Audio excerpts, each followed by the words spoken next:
राम राम बच्चों, आप सभी का स्वागत है आपके अपने YouTube चैनल से बालाजी कोचिंग इंस्टीट्यूट में।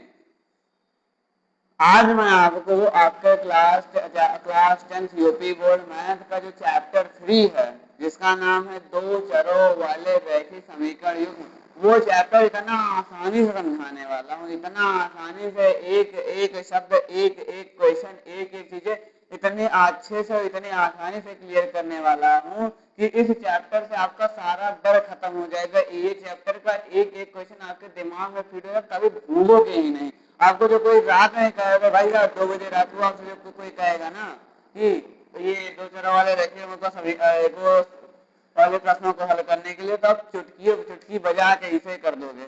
इतना आसानी समझाने वाला हूँ, बस इतना ही कहना है कि आप पूरा वीडियो देख के एक क्लास कर लो, और जो ना समझ में आया तो मुझे कहना। एक क्लास में ना तुम्हें एकदम अपनी क्लास का दीवाना बना दे तो कहना। मैथ में भी तुम्हें टॉपर 100 आउट ऑफ 100 दिला के ही रहेंगे, तो दिला के रहेंगे। बस अगले आधे घंटे 45 मिनट पूरा समय आपको क्लास में ही देना है, पूरा कंसंट्रेशन क्लास में ही रखना है। ठीक, तो जितने पुराने बच्चा लोग हो, सबने अपना होमवर्क कंप्लीट कर लिया कि नहीं किया? जिन्होंने अपना होमवर्क कंप्लीट कर लिया है वो, और जिन्होंने अपना होमवर्क अभी नहीं कंप्लीट किया है वो अपना होमवर्क कंप्लीट कर ले। जिन्होंने कंप्लीट कर लिया हो तो बहुत अच्छी बात है, लेकिन जिन्होंने नहीं कंप्लीट किया है ना बाबू लोग, जिन्होंने अभी होमवर्क अपना कंप्लीट नहीं किया है, वो अपना होमवर्क कंप्लीट कर लो। सबसे पहले अपना होमवर्क कंप्लीट कर लो। जो बैकलॉग बना हो तो वो खत्म कर लो, एक एक बैकलॉग खत्म कर दो। उसके बाद तब आगे जो ये सारी जो चीजें पढ़ाई गई ये भी पूरा पढ़ो। और जो बच्चे नए आए हैं, पीछे की जो दो चैप्टर्स जो हो चुके हैं, वो दोनों चैप्टर की क्लासेस कर लीजिएगा। ज्यादा लंबी लंबी क्लासेस है नहीं, 8-10 क्लासेस हैं, और ज्यादा 40-40 मिनट की क्लासेस है। आराम से 2 से 3 दिन में आराम से खत्म हो जाएगी, तो कर लीजिएगा। एक एक क्लास कर लीजिएगा, एक भी क्वेश्चन मिस मत करिएगा, एक भी होमवर्क मत छोड़िएगा। वो आपको एक एक एग्जाम्पल, एक एक क्वेश्चन में करवाऊंगा तो करवाऊंगा। अब बात आती है हमारा चैप्टर क्या है। हमारे चैप्टर का नाम है दो चरों वाले रैखिक युग्म समीकरण। क्या नाम है? तो दो चरों वाले रैखिक युग्म, रैखिक समीकरण युग्म, रैखिक समीकरण युग्म। तो दो चर का क्या मतलब होता है? दो चर का मतलब होता है इसमें दो वेरिएबल रहेंगे, दो वेरिएबल रहेंगे। ठीक, रैखिक समीकरण क्या होता है? इस समीकरण की अधिकतम घात जो होगी, घात जो रहेगी, अधिकतम घात जो रहेगी, अधिकतम जो घात रहेगी वो कितनी रहेगी? अधिकतम घात 1 होगी। ठीक, और युग्म अरे 1 होगी। युग्म का मतलब क्या होता है? जोड़े में। मतलब कि अरे इस चैप्टर से ही आपको समझ में आ जाना चाहिए कि इस चैप्टर में दो चरों वाले हमको, अरे दो चर और एक अधिकतम एक घात वाले रैखिक समीकरण मिलेंगे। तो इसमें दो चर रहेंगे, उनकी अधिकतम घात 1 रहेगी, और वो भी जोड़े में समीकरण। मतलब कि एक समीकरण या दो समीकरण को, जितने भी क्वेश्चन सॉल्व करने चैप्टर में मिलेंगे उसमें दो समीकरण मिलेंगे, एक समीकरण कभी नहीं मिलेगा।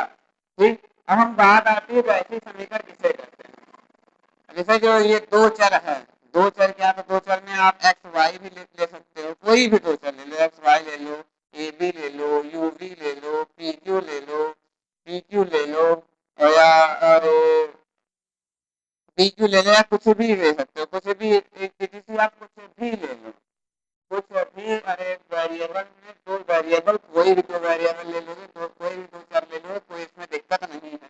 ये जरूरी नहीं कि आप एक्स वाई ही मानो, या ए बी ही मानो, या यू बी ही मानो, या पी क्यू मानो। जो मन में तुम्हारे है वही ले लो। ठीक, और रैखिक समीकरण किसे कहते हैं? तो वह समीकरण जिसकी अधिकतम घात 1 होगी। मतलब कि अरे इसमें से एक्स प्लस वाई और बराबर 7, और x minus 7y equal to 9। ये तो आपका, देखो इसमें जो समीकरण है, इसमें जो चर है उनकी अधिकतम घात कितनी है? एक्स की भी अधिकतम घात 1 है, मतलब एक्स की घात कितनी है? एक्स की घात 1 है, वाई घात 1 है, y घात 1 है। इसका मतलब ये वैश्विक समीकरण है, परंतु जैसे कि ये आ जाए एक्स स्क्वायर प्लस वाई बराबर 97 या X Y square minus X square आ जाए 48 ले लो, तो इसमें देखो अधिकतम इसकी अधिकतम घात कितनी हो गई, 2 हो गई। जब अधिकतम घात 2 हो गई तो फिर ऐसे नहीं रहे तो फिर 2 का समीकरण हो जाएगा। जब अधिकतम घात 2 हो जाएगी तो 2 का समीकरण, अधिकतम घात 3 हो जाएगी तो 3 का समीकरण, अधिकतम घात 4 हो जाएगी तो 4 का समीकरण हो जाएगा। अधिकतम घात 5 हो जाएगी तो अधिकतम घात 5 हो जाएगी तो बहुघातीय समीकरण कहा जाएगा। 5 घात से जल्दी आती है फिर बहुघातीय दे देते हैं। तो ये आपका जो है वो रैखिक समीकरण नहीं है। ये रैखिक समीकरण, जो रैखिक समीकरण होने का मतलब होता है उसकी उस समीकरण में जो चर दिए हैं उनकी अधिकतम घात कितनी, अधिकतम घात 1। तो इसमें ये अधिकतम घात 1 है, इसमें अधिकतम घात 2 हो रही है, इसलिए रैखिक समीकरण नहीं है। अब युग्म, अब बात आती है युग्म। तो इसमें जितने भी समीकरण बनेंगे इस चैप्टर के, जितने क्वेश्चन, जितने भी समीकरण रहेंगे सारे समीकरण हमेशा जोड़े में रहेंगे। जैसा ये दोनों जोड़े में ऐसे ही इसी तरीके से जोड़े में बनेंगे, वो प्लस माइनस करके चाहे जो बने लेकिन वो जोड़े में ही रहेंगे, अकेला समीकरण कभी नहीं रहेगा। ठीक, इतनी बातें समझ में आई कि नहीं आई? इतनी बातें समझ में आ गई? अब आई लो, समझ में आई? इतनी बातें आई ना? लिखो लिखो लिखो।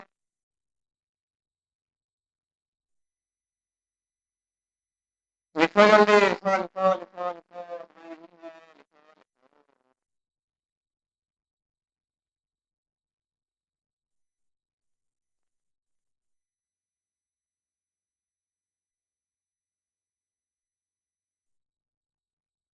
लिखो जल्दी,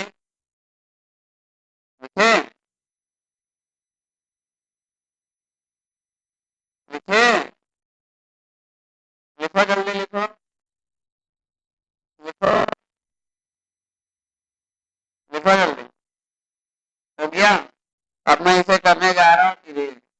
अब इसे हम कर रहे हैं इरेज और अब हम पढ़ रहे हैं आगे अपनी एक्सरसाइज में। और एक्सरसाइज में करने वाले हैं हम क्वेश्चन एक्सरसाइज के। तो बाबू लोग कहना आपसे ये था हमें कि जो हमारी नई वाली एनसीईआरटी है उसमें चैप्टर 3 में केवल 3 एक्सरसाइज है, लेकिन पुरानी वाली एनसीईआरटी में 4 एक्सरसाइज, 5 एक्सरसाइज थी। इसमें और इसमें जो नई वाले एनसीईआरटी उसमें इसमें एक्सरसाइज 3.1 और 3.5 काट दी गई है, परंतु मैं आपको एक्सरसाइज 3.1 करवाऊंगा। अब कहोगे सर जब सिलेबस में नहीं तो क्यों करवाएंगे? तो इसलिए करवाएंगे बाबू कि जो आपकी 3.1 एक्सरसाइज 3.2 का 70% क्वेश्चन 3.1 एक्सरसाइज के जैसे सोल्यूशन होते हैं उसी से हो जाएगा। इसीलिए मैं आपको 3.1 एक्सरसाइज पहले करवा दूंगा कि उसी से आपको उसका 3.2 में थोड़ी भी समस्या ना आए, थोड़ी भी समस्या आपको 3.2 को करने में ना आए। ठीक, समझ में आया? आपको 3.2 करने में कोई भी समस्या ना आए, इसीलिए मैं आपको पूरे क्वेश्चन करवाऊंगा 3.1 के। ठीक, अब 3.1 अब तो कोई नहीं कहेगी कि सर क्यों करवाएंगे 3.1, इसीलिए करवाऊंगा कि 3.1 करवाने का कारण है। अब कारण ये है बाबू लोग कि 3.1 करवा देंगे तो 3.2 के जो क्वेश्चन है वह बहुत आसानी से कर ले जाओगे, इसीलिए 3.1 मैं करवाऊंगा। ठीक, तीन तीन एग्जाम्पल, 3 क्वेश्चन है तो 3 एग्जाम्पल मैं करवा दूंगा, 3 क्वेश्चन आपने मुझसे कर लीजिएगा, बस खत्म हो जाएगा। अब हम एक्सरसाइज शुरू करते हैं। ठीक, हम एक्सरसाइज शुरू करते हैं। तो एक्सरसाइज शुरू करते हैं, जानते हो हम लोग हमेशा एग्जाम्पल से शुरू करते हैं। तो इसका उदाहरण नंबर जो 1 है वो दिया गया है क्या, अकेला मेले में, मेले में 20 रुपए। एग्जाम्पल नंबर जो 1 दिया गया है उसमें कहा गया है कि एक लड़की थी। एग्जाम्पल नंबर 1 आप अपने आपको ना हो तो आप यूपीएमएससी पे जा करके पुरानी बुक लो या जाके एनसीईआरटी अरे एनसीईआरटी बुक करके एक ऐप आता है, उससे भी आपको मिल जाएगी, उससे आप देख लीजिएगा, आप जाएंगे तो मिल जाएगी। ठीक, तो उसमें एक ये क्वेश्चन था कि अकेला मेले में 20 रुपए लेकर जाती है, और वह चरखी की सवारी करना है, वह घुघला की सवारी करना चाहती है। वह चरखी की सवारी जितनी बार करती है, यहाँ तक का चरखी और उपला सवारी करना, चरखी की सवारी करना चाहती है और उपला खेल खेलना चाहती है। उपला एक खेल है, चरखी की सवारी करना चाहती है।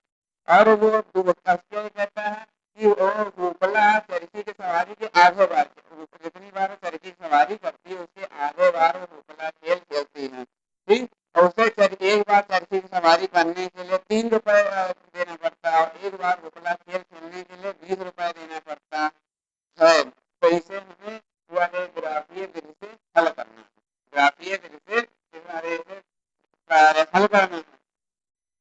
तो क्वेश्चन ये एनसीईआरटी वाले भाई साहब जो हैं, एनसीईआरटी वाले जो किताब वाले भाई साहब हैं, वो अपने आप को समझे बहुत बड़ा दिमाग का, क्या कहते हैं, बहुत बड़े अपने आप को समझे माइंडेड।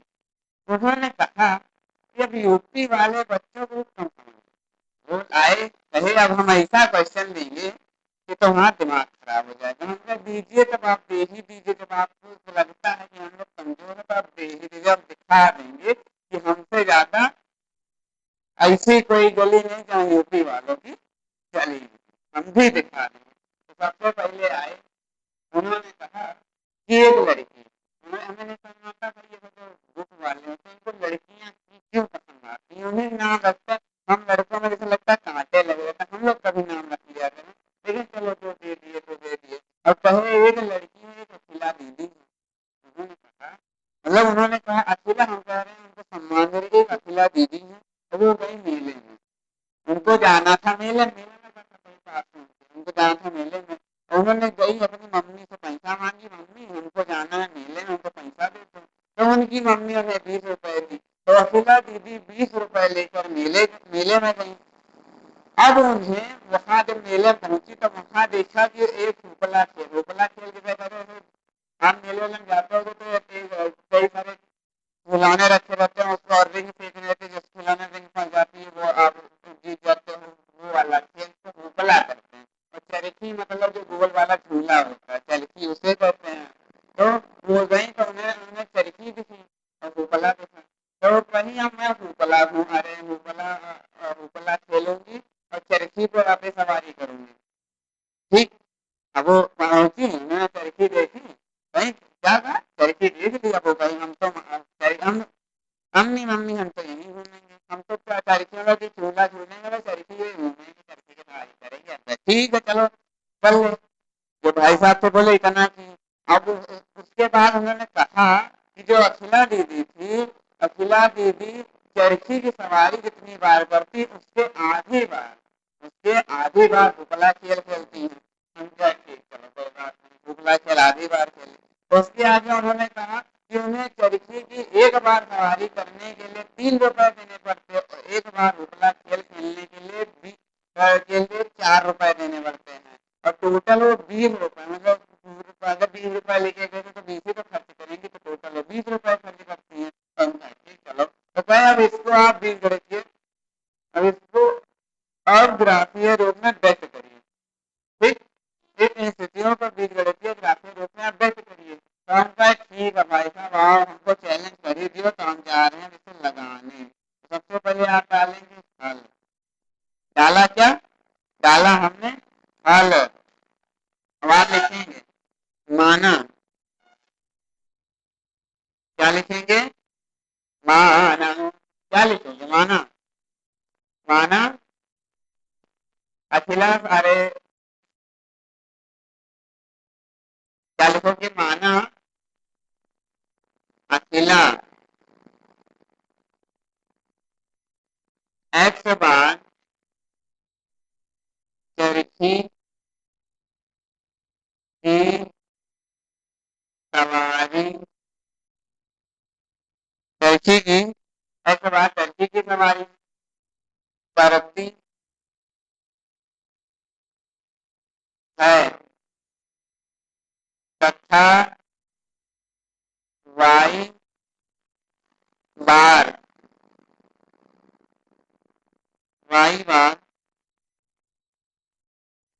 वाई बार उपला खेल खेलती है। एक्स बार टैक्सी की सवारी करती है तो हम कहेंगे, अब इतनी राम कथा इनकी हमने सुनी, प्रभु राम की कथा थी तो हम भी मन लगा के सुनने लगे। अब भाई साहब हम कहे, अब कहे तुम्हारे अंदर वो हिम्मत कैसे लगाते हैं? हम कहे लो, अब आप हमको चैलेंज कैसे ये कैसे चैलेंज? हम लगाया, हम शुरू करना शुरू किया। तो आपसे पहले माना अखिला दीदी ऐसा बात करके की सवारी करती है, तो अखिला दीदी ऐसा बात करके की सवारी कर ली, ठीक। तथा वाई बार भूपला खेल खेलती है, ठीक। अब उन्होंने दिया, अब दिया उन्होंने क्या है, दिया है उन्होंने, दिया है क्या? पहली शर्त उनकी यही है कि वो जो भूपला खेल खेलती हैं वो चरखी के सवारी के आधे बार खेलती है। तो चरखी की सवारी एक्स बार की, भूपला खेल खेला वाई बार, तो एक्स बटे 2 कर देंगे तो भूपला खेल के बराबर हो। तो इसे आगे क्रॉस मल्टीप्लाई करोगे तो एक्स बराबर क्या आ जाएगा, एक्स बराबर आ जाएगा 2y। ये हो गया आपका इक्वेशन नंबर फर्स्ट, ठीक। अब उसके बाद उन्होंने क्या कहा, उन्होंने कहा एक बार चरखी की सवारी का खर्चा कितना है? बताए भैया 3 रुपए, ठीक। और उसके बाद एक बार उपला खेलने का खर्चा कितना है? वो है 4 रुपए, ठीक। तो दिए क्या है? अब उन्होंने यही तो कहा है कि वो 3 रुपए, अरे उपला और चरखी दोनों की सवारी करती है और टोटल 20 रुपए खर्च करती है, ठीक। तो जो एक बार का, अरे 3 रुपए है तो एक्स बार का 3x हो जाएगा। मतलब एक बार एक चक्कर का जो 3 रुपए लग रहे हैं तो एक्स चक्कर का कितना हो जाएगा, तो एक्स चक्कर का 3x हो जाएगा और प्लस हो जाएगा, क्योंकि दोनों का जोड़ेंगे तभी तो आएगा ना 20 रुपए, दोनों मिला करके तो 20 रुपए करते हैं तो जोड़ेंगे। तो एक बार उपला खेलने में जो 4 रुपए लगते हैं तो वाई बार उपला खेलने में कितने लगेंगे, 4y लगेंगे। तो दोनों मिला कर कितना खर्चा आया, ये आया 20 रुपए। कितना आया, आया भाई का 20 रुपए, ठीक। अब ये हमारे दो समीकरण बन गए, ये बन गए हमारे दो समीकरण, बन गए 2 समीकरण। अब इस प्रश्न को हल करने के लिए, इस प्रश्न को हल करने के लिए दोनों समीकरण की सहायता से हमें हमें जो ग्राफ बनाना है तो हमें कम से कम 2 बिंदु तो लेने ही पड़ेंगे। तो हम लिखेंगे क्या, समीकरण 1, समीकरण 1 से एक्स बराबर 2y। तो हम सबसे पहले क्या एक्स बराबर 0 ले लेंगे, एक्स बराबर 0 लिया तो y बराबर 0 हो जाएगा। तो हमारा जो बिंदु आ जाएगा, बिंदु आ जाएगा क्या, 0 0। एक्स बराबर जो 0 लेंगे तो y बराबर भी 0 हो जाएगा। जब y बराबर 0 हो जाएगा तो हमारा बिंदु हमारा क्या होता है, बिंदु होता है एक्स वाई, तो बिंदु हमारा 0 0 हो जाएगा।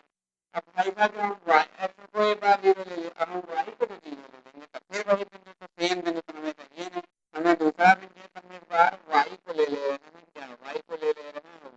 जब हमने y को 1 ले लिया तो हमारा x आ गया 2। तो हमारा जो बिंदु बना क्या आया, बिंदु हमारा आ गया क्या, 2,1। तो पहले समीकरण से एक बिंदु बना हमारा 0,0, दूसरा बिंदु बना 2,1। अब हम लिखेंगे समीकरण, समीकरण 2 से, समीकरण 2 क्या है, 3x plus 4y equal to 20। तो सबसे पहले हम x को 0 ले लेंगे, x को 0 लिए तो 4y बराबर 20 हो जाएगा। अगर किसी भी नंबर में आप 0 से जीरो हो जाती है। भाई 3 में जीरो मल्टीप्लाई करोगे जीरो हो जाएगी, तो ये पूरा पार्ट हो जाएगा जीरो, तो 4y बचेगा, तो 4y इक्वल 20। तो y बराबर कितना आया, y बराबर आ गया 5। तो हमारा जो बिंदु आया वो क्या आया, बिंदु हमारा आ गया 0,5। ठीक। अगर हम यहाँ पे देखो, यहाँ पे हम y को जीरो ले लें तो ये जीरो हो जाएगा और 3 से 20 कटेगा नहीं, अब मन में आ जाएगा तो सही नहीं। हम y को 1 ले लेंगे तो ये 4 होगा 15 है, 15 अपॉन 3 हो गई, 15 में 3 में नहीं कटेगा, कभी भी नहीं है। लेकिन हम y को 2 ले लें तो 4 2 का 1, 20 में से 2 घटा 1 घटा देंगे तो आएगा 12, 12 3 से कटता है, तो हम y को मानेंगे क्या, y को मानेंगे 2। तो ये 3x plus 8 is equal to 20। 3x plus 8 is equal to 20। तो 3x बराबर कितना आया, इधर हम माइनस करते हैं, इधर आ गया 12। तो x बराबर कितना है, x बराबर 4। तो हमारा बिंदु कितना आ गया, बिंदु हमारा आ गया क्या, बिंदु हमारा आ गया 4,4,2। ये हमारा आ गया क्या, ये हमारा आ गया बिंदु, ये हमारा बिंदु आ गया 4,2। अब यहाँ तक आप कर लीजिए। चले यहाँ तक मैं समझा दूं, उसके बाद अब ग्राफ बनाना बचा है, तो इधर वाली चीजें मैं इरेज करके ग्राफ बना दूंगा। ठीक। तो इन्होंने कहा, जो किताब में क्वेश्चन था उसमें कहा ये गया, ग्राफ अभी बचा है वो बनाएंगे बाबू, पहले ये इतना समझा दो, तुम्हें थोड़ा इरेज भी करना पड़ेगा, तो लेकिन ग्राफ ना बनाएंगे तो इसलिए मैं पहले समझा दे रहा, इतना समझ गए, उसके बाद ग्राफ बना लेना, उसके बाद घर पे एक बार नोट रिवाइज करना और देख लेना। तो क्वेश्चन में कहा गया है कि एक अखिला दीदी है, जान पाए, एक अखिला दीदी है, वो एक मेले में जाती है, एक लड़की है अखिला, मतलब मुझे कह रहे हैं अखिला दीदी सम्मान बहुत देते हैं। तो एक अखिला दीदी है, वो जाती है मेले में, उन्हें मिलता है 20 रुपए। मेले में पहुंचते उन्हें दो चीजें करने का मन करता है, एक तो चरखी मतलब झूला झूलने का, तो गोल वाला झूला नहीं होता तो उसे कहा गया चरखी, चरखी सवारी का, दूसरा पुतला खेल खेलेंगे। ठीक। तो वो कहती है कि जब मैं चरखी की सवारी के आधे बार पुतला खेल खेलूंगी, चरखी की सवारी जो 10 बार करेंगे तो पुतला 5 बार खेलेंगी, वो ये बताती है। ठीक। और उसके बाद अरे उन्होंने जब वो पहुंचती हैं, जैसे जब पहुंचेंगी दुकान चरखी वाले का, जब पैसे तो पैसा ही तो पूछेंगे, भाई साहब आप लोगे कितना, कितना पैसा लोगे हमको सवारी करवाने के लिए, और कितना पैसा लोगे हमको खेल खेलने के लिए। तो वो भाई साहब बोला चरखी वाला, बहन 3 रुपए लगेंगे एक बार सवारी करने के लिए। 4 दिखा रहा हूँ, 3 रुपए लगेंगे, 3, सॉरी 3 लगेंगे एक बार सवारी करने के लिए, 3 रुपए लगेंगे, और एक बार खेल खेलने के लिए 4 रुपए लगेंगे। तो हम कहे और टोटल खर्चा कितना करके 20 बाई तो 20 ही खर्च कर सकती है। तो ये जो NCERT वाले भाई साहब थे ना, बड़े सपने से समझ रहे थे, दिमागदार, और कहा कि अब हिम्मत हो तो क्वेश्चन सॉल्व करके दिखाओ, कहे जो हिम्मत हो तो सॉल्व करके दिखाता, हम भी आगे हम कहे अब हम दिखाएंगे। बस हम पहुंचते हैं अपने समाप्ति बोर्ड पे और लिखते हैं, माना अखिला x बार चरखी की सवारी करती है तथा y बार उपला खेल खेलती है। ठीक, चलो x बार चरखी की सवारी कर ली और y बार उपला खेल खेल ली, ठीक है। उसके बाद हम जैसा एक क्वेश्चन बनाना शुरू करते हैं, तो लिखते हैं दिया है, यही तो उसने यही तो कहा था, उपला खेल जो खेलती है चरखी की सवारी के आधे बार खेलती है, तो y is equal to x by 2 आ गया, और इसमें मल्टीप्लाई तो x बराबर 2y आ जाएगा, हमारा प्रथम समीकरण हो गया। उसके बाद बताया गया कि एक बार चरखी की सवारी का जो खर्चा है वो 3 रुपए है, और एक बार उपला खेलने का जो खर्चा है वो 4 रुपए है। तो हम यही तो कहा गया कि टोटल 20 रुपए खर्च करती है, तो एक बार चरखी सवारी करने का 3 रुपया खर्चा, तो एक बार सवारी करने का 3x हो जाएगा, और प्लस एक बार जो सारे खेलने का खर्चा 4 रुपए है, तो वाई बार खेलने का खर्चा 4 बाई हो जाएगा, टोटल 20 रुपए का आपका आ गया। ये होगा हमारा क्वेश्चन नंबर 2। हमें ग्राफ खींचने के लिए, ग्राफ बनाने के लिए कम से कम 2 बिंदु चाहिए होते हैं, तो दोनों समीकरण से हम दो बिंदु प्राप्त कर लेंगे। तो सामने लिखा समीकरण 1 से x बराबर 2, हमने लिखा समीकरण 1 से x बराबर 2y। अब हमने x को कर दिया 0 तो y भी 0 आ गया, एक बिंदु हमारा होगा 0 0। दूसरे जगह पे हमने y को 1 रख दिया, एक तो आ गया x बराबर 2 आ गया, तो हमारा दूसरा बिंदु हो गया 2 और 1। उसके बाद हमने समीकरण 2 लिखा, समीकरण 2 लिखा, एक बार x को 0 किया तो बिंदु हमारा आ गया 0,5, और दूसरी बार हमने y को 0 रखने करते थे, y को 1 गया। यहाँ तक आप लिख लो, आपके पास 2 मिनट का समय है, यहाँ तक लिख लो, उसके आगे तक मैं करवाऊं। ठीक, जल्दी जल्दी लिखो।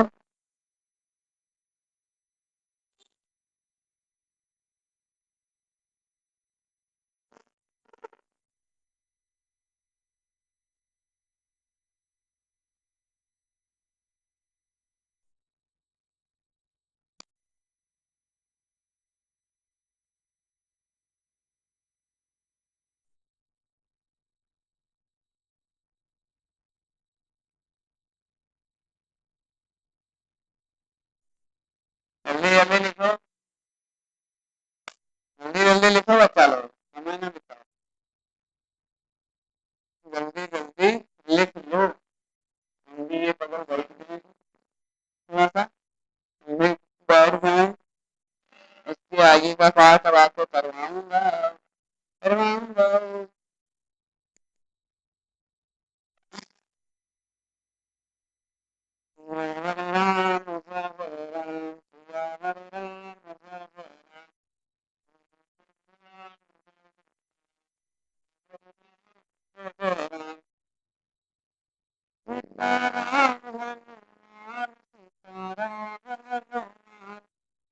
सीताराम हनुमान, सीताराम हनुमान।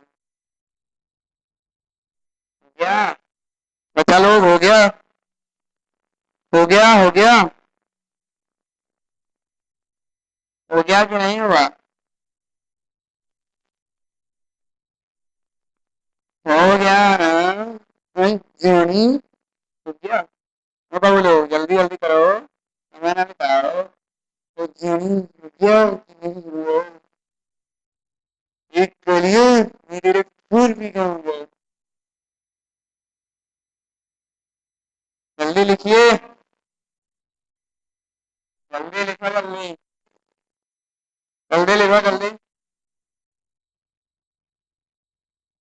जल्दी से लिखो आप।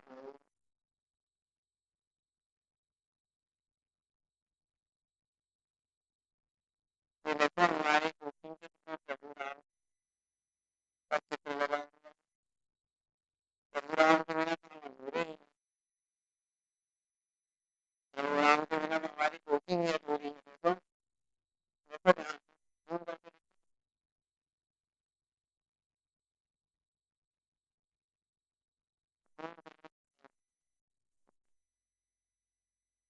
चलो रहने दो, आप लिखो आराम से। हो गया ना? अब इसे हम करने जा रहे हैं इरेज, इधर वाला पार्ट, और हम जा रहे हैं अपना ग्राफ बनाने। ठीक, अब इतना हम कर दे रहे हैं इरेज, अपना ग्राफ दे रहे हैं बना। तो ग्राफ में तो आप ये जानते ही हो कि ग्राफ में एक्स और वाई अक्ष होते हैं, और एक्स और वाई अक्ष जो होते हैं वो हमारे पॉजिटिव एक्स भी positive, positive x negative x दोनों के होते हैं।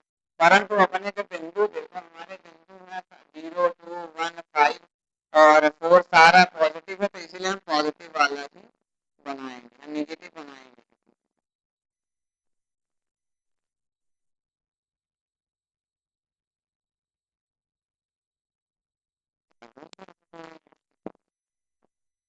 नेगेटिव वाला हम बनाएंगे ही नहीं।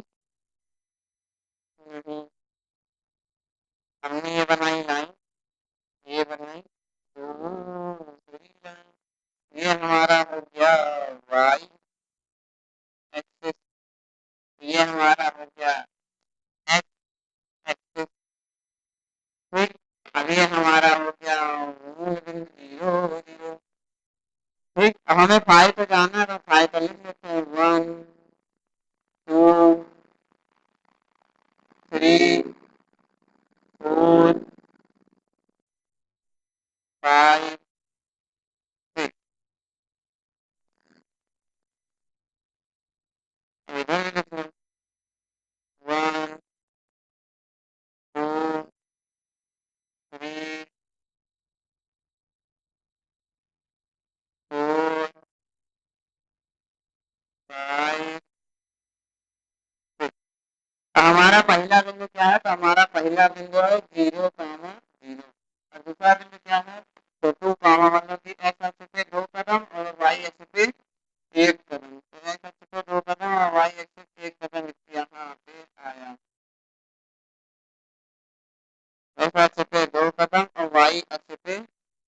एक कदम तो यहाँ पे आए, तो इसे आप सीधी सरल रेखा में मिला दीजिए। सीधी सरल रेखा में आप मिला दीजिए। हाँ थोड़ा ऊपर नीचे हो गया बाबू लोग, लेकिन आप ऊपर नीचे न करिएगा, उससे आपको इस तरह से बनाना है। अब उसके बाद दूसरे समीकरण के बिंदु ले लेंगे। तो पहला बिंदु क्या है, 0,5, मतलब कि एक्स अक्ष पे 0 पे, वाई अक्ष पे 5, तो ये आ गया यहाँ पहला बिंदु। और दूसरा क्या है, 4,2, तो एक्स पे 4 और वाई पे 2, ये आ गया यहाँ। थोड़ा सा इधर कर।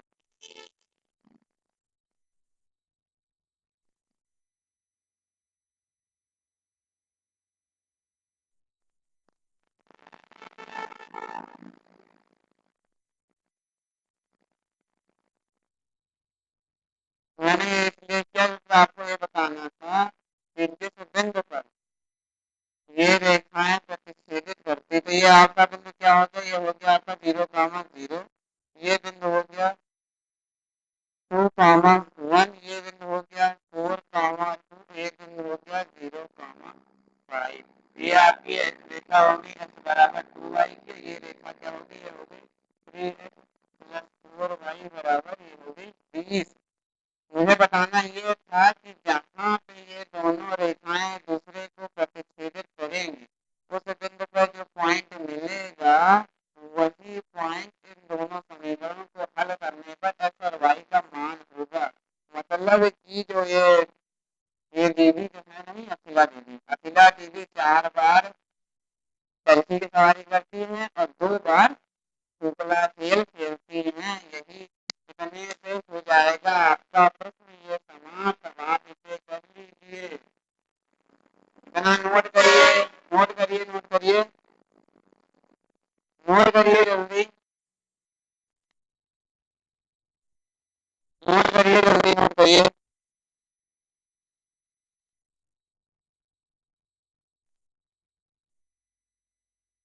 इतना नोट किए, हो गया नोट, हो गया कि नहीं हुआ, इतना नोट कर लो। उसके बाद एग्जाम्पल होमवर्क देंगे और क्लास यहीं पे खत्म कर देंगे, क्योंकि आज संडे है, आप लोग भी ज्यादा परेशान ना हो, हम आपकी भावनाओं को समझ सकते हैं, इसलिए आराम। ठीक, जल्दी करो, जल्दी करो, जल्दी करो, जल्दी करो, जल्दी जल्दी जल्दी जल्दी जल्दी।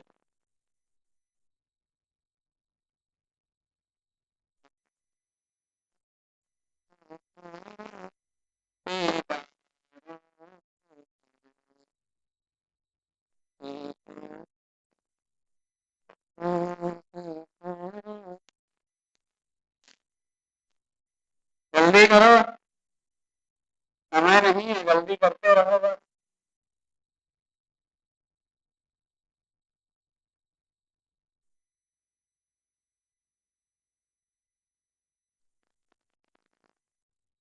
जल्दी करो यार, ऐसा जल्दी करो,